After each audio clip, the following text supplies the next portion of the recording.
ஆனால் ராகுல் காந்தி என்ன நினைக்கிறாரோ அதுதான் அவர் சொல்வார். கனிமொழி போய் பேசினது வந்து ஓரளவுக்கு இதாக இருக்குன்னு சொல்கிறாங்க. இல்லை காங்கிரஸ் மேலே ஒத்துக்கவே இல்லை, அவங்க அதிகாரத்தில் இருப்பாங்க. அவர் வந்து பாஜக எதிர்ப்பில் எவ்வளவு தீவிரமாக இருக்காரு, திமுகவுக்கு எதிராக ப்ளே பண்ணுறாரு. தாவே கேட்டப்போனால் அந்த அளவு வெற்றி பெற முடியுமான்னு ஒரு டவுட்டாக இருக்கு. விஜய்க்கு அவங்க ஓட்டு போட்டு தலையெழுத்து இருக்கு. அப்போ நீங்கள் எதுக்காக அதிக இடங்கள் கேட்குறீங்க? ரெண்டாவது தடவை ஆட்சிக்கு வருதுன்றது சாதாரண விஷயம் இல்லை. ஸ்டாலின் ரொம்ப தெளிவாக இருக்காரு. எங்கள் அப்பாவும் கொடுக்கல, நானும் கொடுக்க மாட்டேன். ஊடக அறத்தோடு செயல்பட்டு வரும் நியூஸ் ஃபோக்கஸ் தமிழ் சேனலை சப்ஸ்கிரைப் செய்து ஆதரியுங்கள்.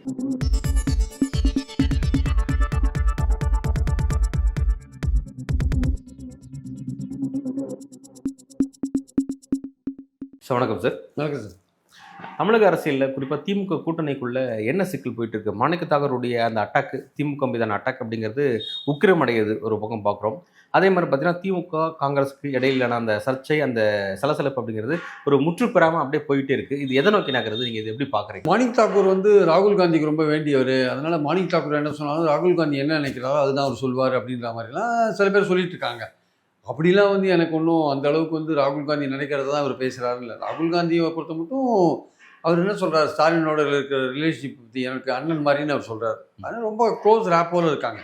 இந்தியா கூட்டணி டெல்லியில் வந்து இந்தியா கூட்டணியில் இணைந்து செயல்படுறாங்க. 22 எம்பிக்கள் திமுக இருக்காங்க. 29 வரையும் பார்லிமெண்ட்டில் இந்த எம்பிக்கள் இருப்பாங்க. பல்வேறு கட்டங்களில் இவங்க 2 பேரும் இணைந்து செயல்படுறதுனால ராகுல் காந்திக்கு என்ன நினைக்கிறாரு, இந்தியா கூட்டணியில் திமுக வந்து ஒரு நம்பிக்கையான ஒரு பார்ட்னராக இருக்காங்க அப்படின்னு அவர் நினைக்கிறார். இன்ஃபேக்ட் மற்ற கட்சிகளை விட திமுக ரொம்ப நம்பிக்கையாக இருக்குது. ராகுல் காந்தியை முதல்ல பிரைம் மினிஸ்டராக ரெக்கமெண்ட் பண்ணதே, ப்ரப்போஸ் பண்ணதே ஸ்டாலின் தான் ப்ரப்போஸ் பண்ணார். 19 எலெக்ஷன் அவர் தான் ப்ரப்போஸ் பண்ணார். ஸோ அந்த மாதிரிலாம் பண்ணியிருக்கும்போது அவ்வளோ சீக்கிரம் வந்து திமுகவோட உறவை வந்து காங்கிரஸ் ஹைகமாண்ட் வந்து கட் பண்ணிப்பாங்கன்னு நான் நினைக்கல. ஏன்னா அவங்களுக்கு ஆல்டர்னேட்டாக பேசப்படுற விஜய் இருக்கார்ல, அவர் வந்து பாஜக எதிர்ப்பில் எவ்வளோ தீவிரமாக இருக்காருன்னு யாருக்குமே தெரியாது. ரெண்டாவது அவருக்கு என்ன செல்வாக்கு இருக்குன்னு யாருக்கும் தெரியாது. அப்போ இவங்க 18 எம்எல்ஏக்கள் 9 எம்பிக்கள் வச்சுட்டு இருக்கிறவங்க அவரை நம்பி எப்படி போக முடியும்? அவரை காமிச்சு டிஎம்கேட்டு சீட் வாங்குறது வேற, போயிடுவேன்னு சொல்லி காமிக்கிறது. உண்மையிலேயே போவாங்களான்னா அவருக்கு இருக்கிற அந்த இவங்க போனாங்கன்னா இந்த 18 எம்எல்ஏக்கள் மீண்டும் தேர்ந்தெடுக்கப்படுவார்களா என்பது நிச்சயம் இல்லை. 18 20 30 வாங்கலாம், 18 2 வாங்கலாம், சொல்ல முடியாது. அப்போ இந்த ரிஸ்க்கு இப்போ எடுக்கணுமான்ற ஒரு கேள்வி இருக்குல்ல.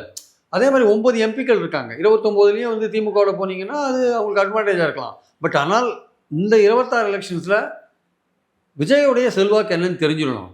அப்புறம் 29ல் நீங்கள் காங்கிரஸ் ப்ளே பண்ணலாம். செல்வாக்கு தெரிஞ்ச பிறகு, தெரியறதுக்கு முன்னாடி நீங்கள் போயிட்டு இருக்கிற எம்எல்ஏக்களை கோட்டை விட்டிங்கன்னா என்ன ஆகுது? ரெண்டாவது பாஜக இப்போ ஜனநாயகம் விஷயமாகட்டும், சிபிஐ என்கொயரியில் போன்ற பல விஷயங்கள், அவருக்கு அழுத்தம் கொடுத்த விஷயங்களாகட்டும், எதுவுமே இது எல்லாம் நடந்து கூட பாஜக வகுத்து பேச மாட்டேன்றார். இப்போ கிறிஸ்டியர்கள் இந்தியா முழுக்க தாக்கப்படுறாங்க கிறிஸ்துமஸுக்கு முன்னாடியாக இருக்கிறனால அதை பற்றியும் பேசவே மாட்டேன்றார். இப்போ என்ன உங்கள் கொள்கை எதிர்ப்பு, பாஜக கொள்கை எதிர்ப்பு? நீங்கள் பாஜக உண்மையிலே எதிர்ப்பீங்களா? அப்போது காங்கிரஸ் வந்து அங்கே போகிறத பற்றி ஒரு தடவைக்கு பல தடவை யோசிப்பாங்க. இப்போ அரசனை நம்பி புருஷனை கைவிட்ட கதையாக அது போயிடும் கிட்டத்தட்ட. அதனால் வந்து அவங்க மேலிடம் வந்து இதெல்லாம் ஆராய்ச்சி பார்க்குறாங்க. இல்லை சில பேர் சொல்கிறாங்க, இல்லை நம்ம புதுச்சேரி கேரளாவில் ஆட்சியை பிடிக்கலாம் அப்படின்னு. கேரளாவில் ஏற்கனவே நல்லா தான் இருக்காங்க, அதில் ஒன்றும் பிரச்சனை இல்லை. ஒருவேளை விஜய் போனால் இன்னும் கொஞ்சம் கம்ஃபர்டபுளாக ஆட்சியை பிடிக்கலாம். ஆனால் அங்கே இருக்கிற கேரளா காங்கிரஸ் என்ன சொல்கிறாங்கன்னா, நீங்கள் நம்ம விஜயை கொண்டு இறக்கினா அவன் வேற ஒரு நடிகனை, மலையாள நடிகரை பாஜக இறக்குவான். இது தேவையில்லாத பிரச்சனையை உண்டாக்கும். நம்ம இதே லெவலில் அமைதியாக போய் நம்ம வின் பண்ணுறதுக்கான வாய்ப்புகள் இருக்குது. இது இப்போ ஜெயராம் வேற ஏதோ ஒரு நல்ல பிரபலமான நடிகர்களை வந்து பாஜக இறக்குறதுல ஒன்றும் ஆச்சரியம் கிடையாது. அவங்க பல விதத்தில் மிரட்டி 2 பேர் இறக்கி விட்டாங்கன்னா எதுக்கு தேவையில்லாமல் இவனை நம்ம இறக்கணுன்றதுக்காக அவங்க 2 பேர் இறக்கி விட்டாங்கன்னா நமக்கு இன்னும் பெரிய பிரச்சனை ஆகிடும். அதனால் சைலண்ட்டாக இருக்கலாம். நம்ம உள்ளாட்சியிலையும் நல்லபடி தான் வந்திருக்கோம். இப்போ சசி தரூர் கூடயும் ஓரளவுக்கு நம்ம இது பண்ணிட்டோம், அட்ஜஸ்ட் பண்ணிட்டோம். திருவனந்தபுரத்துலலாம் கொஞ்சம் பேசி சரி பண்ணிட்டோம், ஒன்றும் பிரச்சனை கிடையாது. அதனால் வந்து இதோடையே போகலான்ற அவங்க நினைக்கிறாங்க. ஆனால் இந்த இவரெல்லாம் இருக்கார்ல, கேசி வேணுகோபால், இந்த பிரவீன் சக்கரவர்த்தி, இவங்களுக்குலாம் திமுக மேலே ஏதோ ஒரு கோவம். பிரவீன் சக்கரவர்த்திக்கு பர்சனலாகவே திமுக மேலே கோவம். மயிலாடுதுறையில் அவருக்கு சீட் கொடுக்க மாட்டேன்ட்டாங்க, அதனால் ஒரு கோவம் அவருக்கு. திமுக ஒத்துக்க மாட்டேன்ட்டாங்க, அதனால தான் சுதா கொடுத்தாங்க ஆக்சுவலாக. அதனால் இவருக்கு என்ன கோவம்னா, யாருக்கு, மாணிக் தாக்கூருக்கு விருதுநகர் கான்ஸ்டியூன்சியில் ஒரு 4000 ஓட்டில் தான் வின் பண்ணார். அவருக்கு அங்கே இருக்கிற நாயுடுஸ் இருக்காங்கல்ல, நாயுடுஸ் யாரும் பெரும்பாலும் அவர் ஓட்டு போடல. அவர் வந்து முக்குலத்தோர். நாயுடுஸ் ஓட்டு போடல அவருக்கு. அந்த நாயுடு ஓட்டு போடுறதுக்கு காரணம் KKSRன்னு நினைக்கிறார் அவர். அதே மாதிரி அங்கே விருதுநகரில் அவருக்கு எதுவும் வேலை நடக்க மாட்டேங்குது, கலெக்டர் அதிகாரிகளாம் மதிக்க மாட்டேங்கிறாங்க அவரை. இவர் ரொம்ப அவங்கள போட்டு இன்ஃப்ளூயன்ஸ் பண்ணி ரொம்ப அதிகாரம் கெடுபிடி பண்ணுறாரு. அவங்க அதனால் இவரை மதிக்கிறது இல்லை. அங்கே கேகேஎஸ் சொல்கிறதான் கேட்குறாங்க. அந்த கடுப்பில் என்ன பண்ணுறாரு அவர், திமுகவுக்கு எதிராக ப்ளே பண்ணுறாரு. அவரோட காயின் அப்படி நகர்த்துறாரு அவர் ஆக்சுவலாக. ஸோ அவருக்கு சேர்ந்துட்டு கூட வேலுசாமி போன்றவரெல்லாம் ஆடுறாங்க. இப்போ எண்ணி அப்படி இப்படி பார்த்தீங்கன்னா ஒரு 5 பேர் வச்சுக்கோங்களேன்.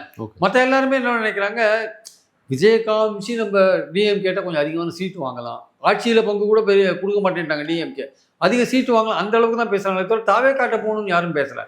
ஆனால் இந்த 4-5 பேர் தான் தாவேக்கா ஆப்ஷன் வந்து ரொம்ப பேசிட்டு இருக்காங்க. ஆனால் சார் இப்போ இப்படி ஒரு செய்தி வந்து ஸ்ட்ராங்காக வந்துட்டு இருக்கு, அதை வந்து ஒதுக்கி தள்ளவும் முடியல. என்ன அப்படின்னா இப்போ கூட்டணிக்கு வர காங்கிரஸ் கேட்கக்கூடிய டிமாண்ட்ஸ் என்ன ஆகுதுன்னா 41 சீட்ஸ் கேட்குறாங்க, 2 ராஜ்யசபா சீட்ஸ் கேட்குறாங்க, இது போக ஆட்சி அதிகாரத்தில் பங்குன்ற டாக் ஒரு பக்கம் போகுது. அப்படின்ற மாதிரி இவ்வளோ டிமாண்டை வச்சுக்கிட்டு காங்கிரஸை தூக்கி சுமக்கணுமா? அப்படி இருக்கும்போது வந்து அந்த இடத்துல அந்த 25 சீட்ஸ் கிடைச்சதுன்னா அதை வேறு யாருக்கெல்லாம் அக்காமடேட் பண்ணலாம் அப்படின்னு பார்த்தா தேமுதிக, புதிய தமிழகம், ராமதாஸ், இன்னும் சில பல கணக்கெல்லாம் இருக்குது. ஏன்னா கனிமொழி கூட என்ன சொல்கிறாங்கன்னா புதிய கட்சியில் வர வாய்ப்பு இருக்குது, அதை நோக்கி தான் நகரம் அப்படின்னு சொல்கிறாங்க. இப்போ அப்படி இருக்கும் பொழுது அப்போ அந்த ஒரு கணக்கும் திமுக வச்சிருக்காங்களோ அப்படின்னு தான் பார்க்க வேண்டியதாக இருக்குது. அதை எப்படி பார்க்குறீங்க? இல்லை சார், ஆட்சியில் பங்கு அதிகாரத்தில் பங்கு வந்து ஸ்டாலின் ரொம்ப தெளிவாக இருக்கார். எங்கள் அப்பாவும் கொடுக்கல, நானும் கொடுக்க மாட்டேன் என் காலத்தில், அதுக்கான வாய்ப்பே கிடையாது. அந்த இடத்துல நீங்கள் இதை ஆரம்பிச்சிங்கன்னா எல்லா கட்சியும் அதை கேட்பாங்க. அது வந்து ஒன்றுமே பண்ண முடியாது. அந்த விஷயத்தை நான் ஆரம்பிக்கலை. ரெண்டாவது, உங்களுக்கு நான் அதிகமான சீட் கொடுத்தா, நான் ஏற்கனவே 21 ஃபார்முலாவில் எல்லாருக்கும் 6 தான் கொடுத்துருக்கேன். அதை நான் அவங்களுக்குலாம் டபுள் ஆக்க வேண்டியிருக்கும். அவங்களுக்குலாம் டபுள் ஆக்கினா நான் போட்டி போடுற தொகுதி குறைஞ்சி போயிடும். அப்போ நான் போட்டி போடுற தொகுதி 140 ஆச்சுன்னா என்னால் 117 இடத்துல வின் பண்ண முடியுமா? அது அந்த எண்ணிக்கை குறையாதா? மெஜாரிட்டி வாங்குற எண்ணிக்கை குறையாதா? அப்போ உங்களோட நோக்கம் என்ன? நான் போட்டி போடுற இடத்தோட எண்ணிக்கை குறைக்கணும். உங்களுக்கு அதிகமாக கொடுத்தா நான் மற்ற கட்சியெல்லாம் அதிகமாக கேட்பான். எல்லாருக்கும் நான் அதிகமாக கொடுத்துட்டேன்னா நான் போட்டி போடுற எண்ணிக்கை குறையும். நான் போட்டி போடுற எண்ணிக்கை கொடுத்தா நான் மெஜாரிட்டி வாங்குற அந்த வாய்ப்பு குறையும். நான் மெஜாரிட்டி வாங்குற வாய்ப்பு குறைஞ்சா நீங்கள் நினைக்கிற கூட்டணி ஆட்சி தானாக வந்துடும். யார் நினைக்கிறது? கூட்டணி கட்சிகள் நினைக்கிற ஆட்சி தானாக வந்துடும். அப்போ நீங்கள் எதுக்காக அதிக இடங்கள் கேட்குறீங்க? திமுக போட்டி போடுற இடங்களோட எண்ணிக்கையை குறைக்கிறது தானே கேட்குறீங்க அப்படின்னு ஸ்டாலின் நினைக்கிறார். ஓகே.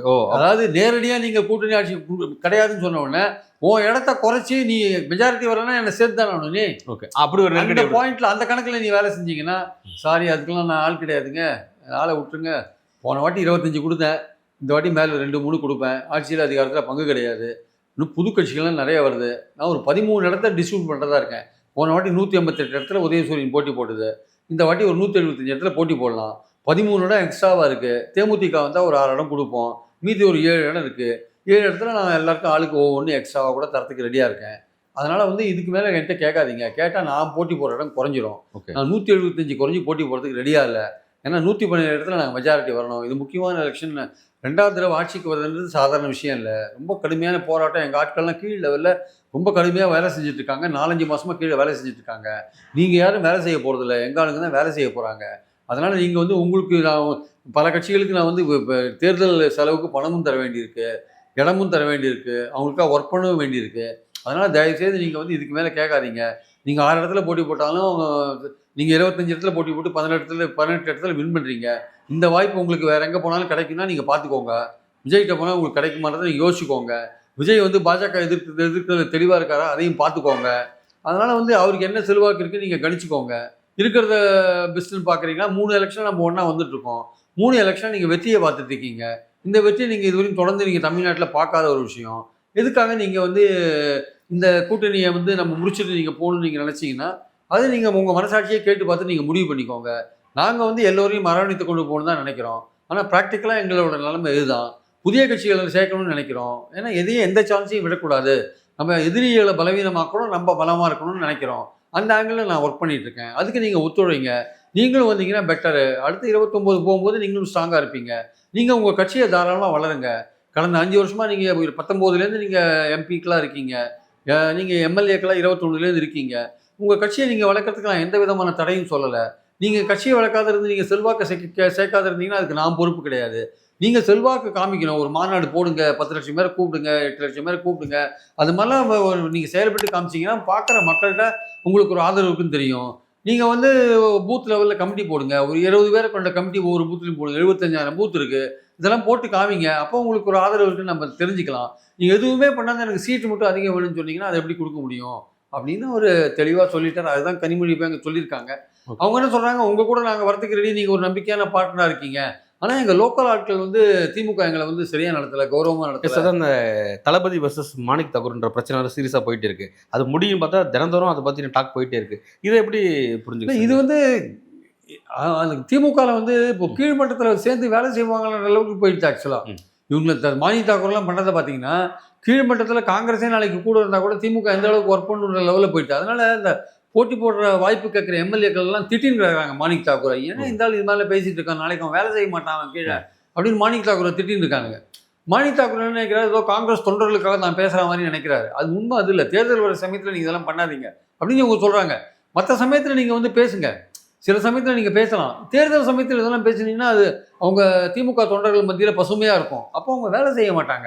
இதை கூட பல சொல்கிறாங்க என்னன்னா, நீங்கள் எம்பி ஆகிட்டீங்க, உங்களுக்கு அந்த பிரச்சனை கிடையாது, எம்எல்ஏ ஆகிறவங்களை வந்து வாய்ப்பை தட்டி பறிக்கிறீங்க. அந்த 18 எம்எல்ஏக்கள் இருக்காங்க, மறுபடியும் அவனோ இல்லை வேற யாரோ அந்த தொகுதியில் இப்போ வாய்ப்பு கிடைக்கிறவனோ அவன் என்ன நினைக்கிறான், திமுகக்காரன் வேலை செய்யாட்டி அவன் வின் பண்ண முடியாது. அவன் தான் எஸ்ஆர்லாம் ஒர்க் பண்ணியிருக்கான், அவன் தான் ஓட்டர்களெல்லாம் சேர்த்து வச்சிருக்கான், அவன் தான் மைக்ரோவில் வேலை செய்கிறான். அப்போ நீங்கள் இது மாதிரி பேசியிருந்தீங்கன்னா வேலை செய்ய மாட்டான், நாங்கள் தான் பாதிக்கப்படுவோம், காங்கிரஸ் எம்எல்ஏக்கள் தான் பாதிக்கப்படுவாங்க. தாவேக்காட்டு என்ன வந்து கீழே கட்டுமானங்கள் இருக்குது, சும்மா இளைஞர்கள் இருந்தால் மட்டும் போகிற மாதிரி. ரெண்டாவது இந்த இளைஞர்கள் எல்லாமே விஜய்கிட்ட போயிட்டாங்கன்னு தவறாக சொல்லிட்டு இருக்காங்க. நான் சொல்கிறேன், விஜய் ரசிகர்களான இளைஞர்கள் விஜய்கிட்ட போவாங்க. எல்லா இளைஞர்களும் ஏன் போகணும்? திமுகவில் இளைஞர்களே கிடையாது, அதிமுகவில் இளைஞர்கள் கிடையாது. தெரியும், இளம்பெண்கள் இளைஞர்கள் பாத்திரை அது ஜெயலலிதா காலத்தோடு முடிஞ்சு போச்சு. இப்போது அதிமுகவில் இருக்கிறவங்களோட சராசரி வயசே 50-55 இருக்குது. ஆனால் திமுகவில் ஓரளவுக்கு உதயநிதி இருந்தவர் சேர்த்துருக்காரு. நான் கேட்குறேன், மற்ற கட்சியெல்லாம் கூட இருக்கலாம், சீமாட்டு இளைஞர்கள் இல்லையா, கொஞ்சம் அவங்ககிட்டையும் கொஞ்சம் இருக்காங்கல்ல. எல்லா இளைஞர்களும் விஜய்கிட்ட போயிடுவாங்கன்னா நான் சொல்கிறேன், விஜய்க்கு எதிராக வந்து சிவகார்த்திகேயன் இருக்கா இல்லை, சிவகார்த்திகேயன்ட்டையும் இளைஞர்கள் இருக்காங்கல்ல, அஜித்திட்டையும் இளைஞர்கள் இருக்காங்கல்ல, சூர்யாட்டையும் இளைஞர்கள் இருக்காங்கல்ல. அப்போ அவங்க அந்த இளைஞர்கள்லாம் விஜய்க்கு ஓட்டு போடுவாங்கன்னு உறுதியான்னு கேட்குறேன். உறுதியாக சொல்ல முடியாது. விஜய்க்கு எதுக்கு ஓட்டு போடணும்னு அவங்க நினச்சாங்கன்னா, அவங்க வேறு ஏதாவது கட்சிக்கு ஓட்டு போடணும்னு நினச்சாங்கன்னா, விஜய் தோக்கடிக்கிற கட்சிக்கு ஓட்டு போடலாம்னு நினச்சாங்கன்னா, அவங்ககிட்ட இருக்கிற இளைஞர்கள் தானே.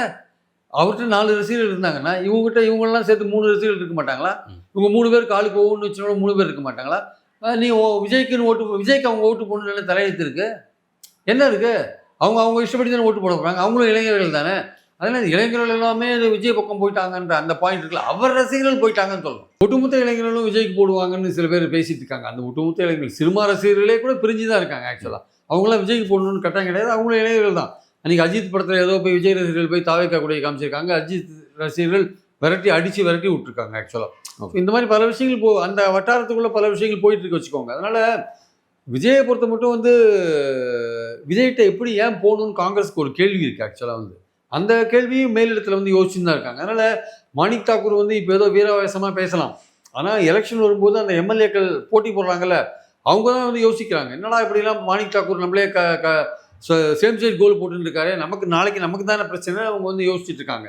தாவே கேட்டப்போனால் அந்த அளவு வெற்றி பெற முடியுமான்னு ஒரு டவுட்டாக இருக்குது.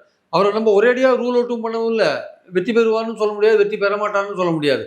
என்ன இருக்குன்னு தெரியல, அவருடைய ஓட் பேங்க் என்ன இருக்குன்னு தெரியல. அப்போது மோசமாக போனாலும் போகலாம், வின் பண்ணலாலும் பண்ணலாம். இப்போ அந்த ரிஸ்க் ஏன் எடுக்கணும் இந்த எலெக்ஷனில் அப்படின்றதான் காங்கிரஸில் இருக்கிற முக்கியமான கேள்வியாக இருக்குது. ஆக்சுவலாக ஓகே, இது புரிஞ்சுக்க முடியும் சார். அப்போ இந்த விஷயத்துக்கு அப்புறம் வந்து ஒரு முடிவுக்கு வந்துடும், இந்த அலைன்ஸ் உடையாது, சின்ன சின்ன சலப்புக்கு அப்புறம் இது முடிவுக்கு வந்துடும் அப்படின்னு அதை பார்க்க வேண்டியதாக இருக்குது. அப்படி தான் நம்ம இப்போ லெவலில் பார்க்க வேண்டியதாக இருக்குது. ஆனால் பாலிடிக்ஸ் வந்து என்றைக்குமே வந்து சடன் திருப்பங்களுக்கெல்லாம் வந்து நம்ம ஒரு இடம் கொடுத்து தான் வைக்கணும். ஆக்சுவலாக இப்போ இருக்கிற லெவலில் வந்து கனிமொழி போய் பேசுகிறது வந்து ஓரளவுக்கு இதாக இருக்குதுன்னு சொல்கிறாங்க. ஆனால் அதுக்கு எதிராக பேசுகிறவங்க என்ன சொல்கிறாங்க, இல்லை மேலிடம் இன்னும் வந்து ரொம்ப இதாக தான் இருக்காங்க, அதிகாரத்தில் பங்குன்றதில் தெளிவாக இருக்காங்கன்னு. ஒரு பக்கம் காங்கிரஸில் மாணிக் தாக்கூர் மாதிரிங்க இந்த மாதிரி விஷயங்களையும் கிளப்பி விட்டு தான் இருக்காங்க. இல்லை காங்கிரஸ் மேலிடம் ஒத்துக்கவே இல்லை, அவங்க அதிகாரத்தில் பங்குன்ற விஷயத்தில் தெளிவாக இருக்காங்க, அதிக இடங்கள் தெளிவாக இருக்காங்க. இல்லாட்டி நம்ம விஜய் பக்கம் போயிடலாம், நம்ம கேரளாவில் புதுச்சேரிலாம் ஈஸியாக வின் பண்ண முடியும், அப்படி லெவலில் தான் இருக்காங்கன்னு மாணிக் தாக்கூர் தரப்புலேருந்து கிளப்பி விட்டுருக்காங்க. வேலுச்சாமி, மாணிக் தாக்கூர் அவங்க தரப்புலேருந்து தான் அப்படி கிளப்பி விட்டுருக்காங்க. ஆனால் திமுக தரப்பு என்ன சொல்கிறாங்க, பேச்சுவார்த்தை காரடியலாக போச்சு, அதை குழுவை போட்டோம்னா குழுவில் வச்சு நம்ம பேசிக்கலாம்னு அவங்க சொல்லிட்டாங்க, அதோட தான் அது நிற்குதுன்னு அவங்க சொல்கிறாங்க. அதனால் நம்ம வந்து இது ரெண்டுத்தையும் நம்ம கேட்டுன்னு நம்ம எது வேணால் நடக்கலான்ற லெவலில் தான் நம்ம போக வேண்டியிருக்கு. பெரும்பாலும் ஒரு 80% திமுக காங்கிரஸ் கூட்டணி இருக்குன்றதான் இன்றைக்கி இருக்கிற நிலை. இதில் ஏதாவது மேஜர் ஷிஃப்ட் நடந்தால் ஆச்சரியப்படுத்துக்கலன்ற லெவலில் தான் நம்ம பேசணும். ஆக்சுவலாக தமிழக அரசியல் பற்றி பல்வேறு விஷயங்களை சுவாரஸ்யமாக பகிர்ந்துக்கிட்டீங்க. உங்களோட வருகைக்கு நன்றி. Thank you sir.